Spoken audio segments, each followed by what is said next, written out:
আসসালামু আলাইকুম এভরিওয়ান। শখের রান্না চ্যানেলে আপনাদের সবাইকে ওয়েলকাম জানাচ্ছি। খুব সাধারণ একটি রেসিপি ইলিশ মাছের মাথা দিয়ে মিষ্টি কুমড়া, সেটাই আজ করে দেখাচ্ছি। কড়াইতে সরিষার তেল দিয়ে দিলাম 1/3 কাপের মতো। একটা ফোড়ন দিয়ে নিচ্ছি। এখানে 1/4 চা চামচের মতো কালো জিরা, 2টা শুকনো মরিচ আর একটা তেজপাতা টুকরো করে দিয়েছি। 30 থেকে 40 সেকেন্ডের মতো ভেজে তারপর পেঁয়াজ কুচি দিলাম।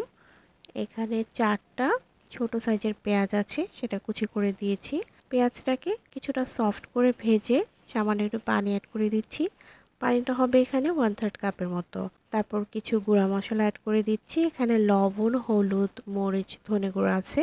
হলুদ আর ধনেটা দিয়েছি 1/2 চা চামচ করে, লবণ 1 চা চামচ আর মরিচের গুঁড়া দিয়েছি উঁচু করে 1 চা চামচ। মরিচ গুঁড়াটা আপনারা নিজেদের ঝালের টেস্ট অনুযায়ী বাড়িয়ে কমিয়ে দিতে পারেন। 2 থেকে 3 মিনিটের মতো মশলাটা কষিয়ে নিয়েছি চুলার ফ্লেমটা মিডিয়াম টু লোতে রেখে।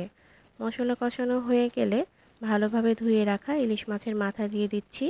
এখানে 2টা মাছের মাথা আছে আর মাছগুলো মিডিয়াম সাইজের ছিল। আর এগুলোকে বেশি ছোট টুকরো করে কাটিনি, শুধুমাত্র মাঝখান থেকে 2 ভাগ করে নিয়েছি। উল্টে পাল্টে 1 মিনিট 1 মিনিট করে 2টা পাশ কষিয়ে নিচ্ছি। আর আমি একটু ঢেকেই কষিয়েছি, ঢাকনা দিয়ে ঢেকেই কষানোর চেষ্টা করবেন। কষানো হয়ে গেছে, এখন একটা চিমটার সাহায্যে তুলে নিচ্ছি।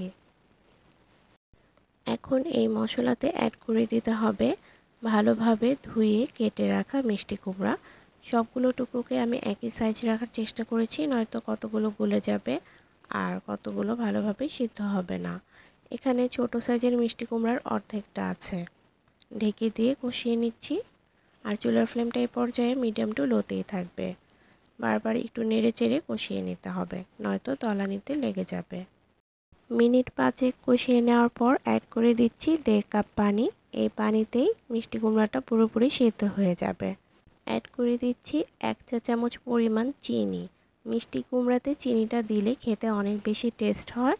ঢেকে দিয়ে রান্না করে নিয়েছি 10 মিনিটের মতো, আর চুলার ফ্লেমটা মিডিয়ামে রেখেছিলাম।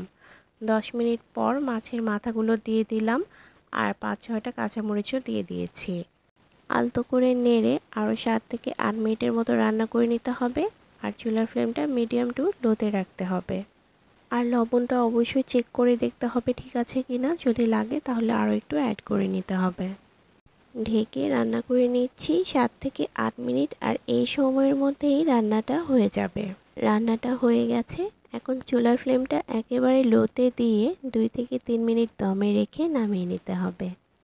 আশা করি আজকের এই সিম্পল রেসিপি আপনাদের ভালো লেগেছে। এতক্ষণ সাথে থাকার জন্য অসংখ্য ধন্যবাদ। আজ বিদায় নিচ্ছি। আল্লাহ হাফেজ।